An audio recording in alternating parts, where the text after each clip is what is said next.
અને જ્ઞાન વૈરાગ્ય વિના સૂક્ષ્મ અને કારણ શરીર ટળે નહીં. ને એકલી ભક્તિએ કરીને તો ટળે પણ ખરા અને ટળે પણ નહીં. એક્સ્ટ્રીમ હોય તો ટળે, એક્સ્ટ્રીમ ન હોય તો ન ટળે. ખાલી જ્ઞાન વૈરાગ્યથી આ સૂક્ષ્મ ને કારણ શરીર ટળતું નથી, એટલે સ્વભાવ ટળતા નથી. સ્વભાવ ગીતામાં ભગવાને કીધું, જ્ઞાની પણ પોતાની પ્રકૃતિ સરખું આચરણ કરે. શાસ્ત્રે કહ્યો એવો નિગ્રહ એનું જોર ચાલે નહીં. ખાલી જ્ઞાને કરીને સ્વભાવ ટળી જાય એવું ન હોય. જો એને ગરજ જાગે તો સ્વભાવ ટળે. સત્સંગની ગરજ જાગે, ભગવાનની જાગે, સેવા કરવાની ગરજ હોય તો એને સ્વભાવ ટળે. આપણે પરાયણી સેવા દીધી હોય તો શું થાય? નહીં, સ્વભાવ વધે, સ્વભાવ ટળે નહીં. આપણે કોઈ માણસ ન હોય, એની વિના હાલે એમ ન હોય તો પછી આપણને કે એમ કરવું પડે. આપણને જે એમ કે એમ કરવું પડે. કે આમ કાન પકડો તો કે એમ નહીં, ઊંધાએથી આમ કાન પકડે, આપણે કાન પકડવા પડે. એટલે સ્વભાવ વધે, ઘટે નહીં. એટલે જ્ઞાન વૈરાગ્ય કરીને સ્વભાવ ક્યારેક ક્યારેક વધે ખરા, ઘટે નહીં. ગરજ હોય તો સ્વભાવ ઘટે. પોતાને ભૂખ હોય ભગવાનની સેવા કરવાની કે ભક્તિ કરવાની કે મહારાજની કે સત્સંગની, તો એને સ્વભાવ ઘટે. એ ઘટાડવો હોય તો ઘટે, તે સિવાય ન વધે. એકલી ભક્તિથી ન ઘટે એવું કીધું. એક્સ્ટ્રીમ હોય તો ઘટે. એક્સ્ટ્રીમ એટલે ગરજ. ભક્તિમાં એક્સ્ટ્રીમતા હું બધાથી જાજુ કરી નાખી. એક જણો હોય અને 10 જણાની સેવા કરતો હોય તો એની એક્સ્ટ્રીમ ભક્તિ કહેવાય કે ન કહેવાય? શું કહેવાય? તમે કેટલા જણાની સેવા કરો છો? કેટલા સેન્ટરો ચલાવો છે? બધાનું ઓલું શું હલાવે છે? બ્રહ્મ વિદ્યા. બ્રહ્મ વિદ્યા બધાની હલાવે છે. એટલે બધાની બ્રહ્મ વિદ્યા હલાવે તો બહુ જાજાનું કરો છો. એટલે એક્સ્ટ્રીમ કહેવાય કે? જાજુ કરે એ એક્સ્ટ્રીમ કહેવાય કે શું કહેવાય? શું કહો? ગરજ રાખીને ક્વોલિટી કરે તો એ એક્સ્ટ્રીમ ભક્તિ કહેવાય, તો સ્વભાવ ટળે. હું જાજુ બધાથી કરું તો ક્યારેક ક્યારેક જાજા સ્વભાવ ભેળા થઈ જાય. ગરજ જાજી હોય આપણે, ભાઈ આટલું બધું કોણ ઉપાડશે એના વિના, એટલે જાજી ગરજ થાય. જાજી ગરજ થાય એટલે જાજા સ્વભાવ વધે. આપણે ગરજ થાય તો એના સ્વભાવ વધે, અને એને ગરજ થાય તો આપણા સ્વભાવ વધે.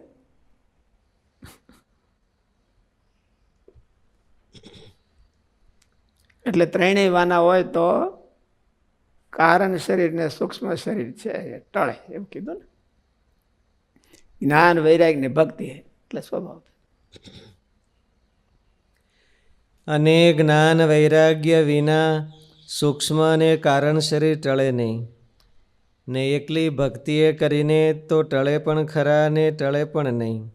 ટળે પણ ખરા ને ટળે પણ નહીં, એનો અર્થ શું થયો? કે એક્સ્ટ્રીમ ભક્તિ હોય તો ટળે. ગરજવાળી હોય તો એના સ્વભાવ ટળે. ગરજ વિનાની ભક્તિ હોય ને બહુ ઝાઝી હોય તો ન ટળે. જ્ઞાન વૈરાગ્ય વિના ટળે નહીં એમ કીધું.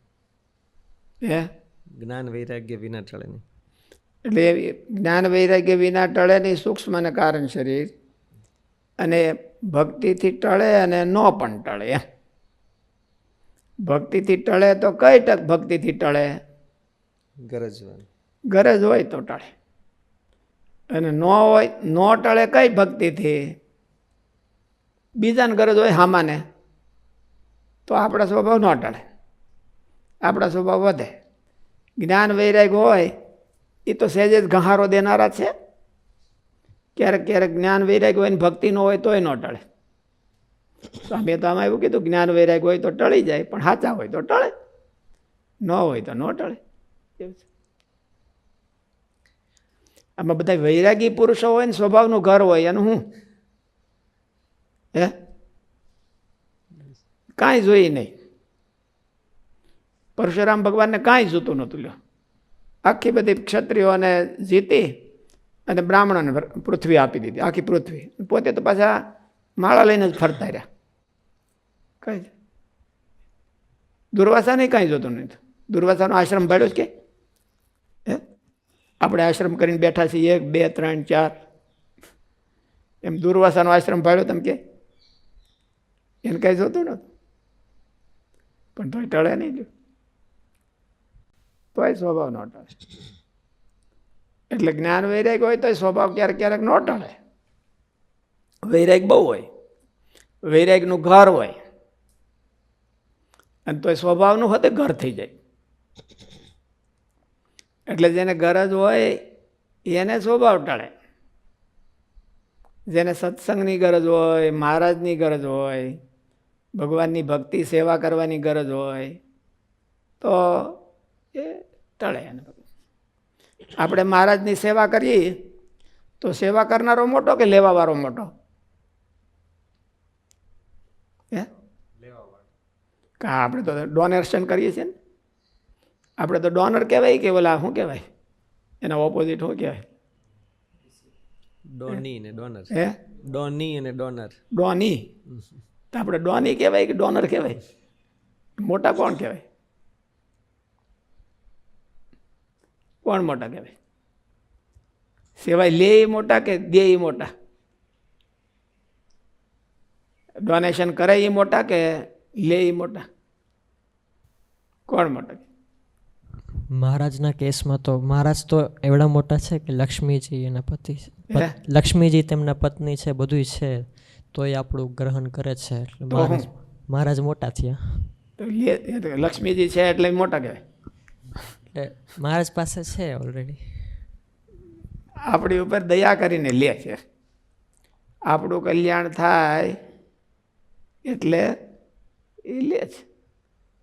શાસ્ત્રીજી મહારાજ હોતે એવું કહેતા, એ બધા તમે સેવા કરો છો, બધા વ્યાજ જાવ તો આ ગુરુકુળ હાલે કે આ તો તમારું સારું થાય એટલે વાંધો નથી. આપણે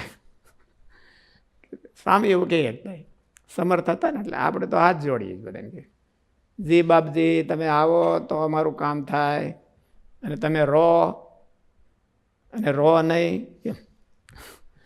તમે જો રો તો અમારું કામ થાય. એવું આપણે સ્વામી એવું કહેતા કે તમે બધા વ્યાજાવ ને તો પણ આ ગુરુકુળ હાલે, અને હું હોતે આગળ વ્યો જાવ ને હિમાલયમાં તો મને ક્યાં આડું ન આવે.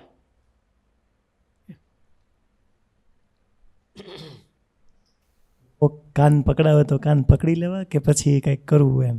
હારા હોય તો પકડવાના, ન હોય તો નહીં પકડવા. કાન હરખા જ હોય ને, કૂણા ગધેડાના કાન જેવા હોય, ભલે મોટા હોય, પણ હવે આપણે શું હોય એમાં કંઈ ફાયદો થાય નહીં. હરખા કૂણા માખણ કાન હોય તો પકડી જ લેવાય. સેવા છે, સેવા ભગવાનની થતી હોય તો એ કાન ન કહેવાય. એ તો આપણે ગરજ, એમાં કીધું ને ગરજ રાખવાની. કાંઈ ગધા મજૂરી હોય તો કાન પકડાવ્યા કહેવાય. ગધા મજૂરી હોય કાંઈ હોય ને મળે એમ ન હોય તો કામ. જે આપણા જીવનું કલ્યાણ થાય તો એને તો મહારાજ કે મૂકવું જ નહીં.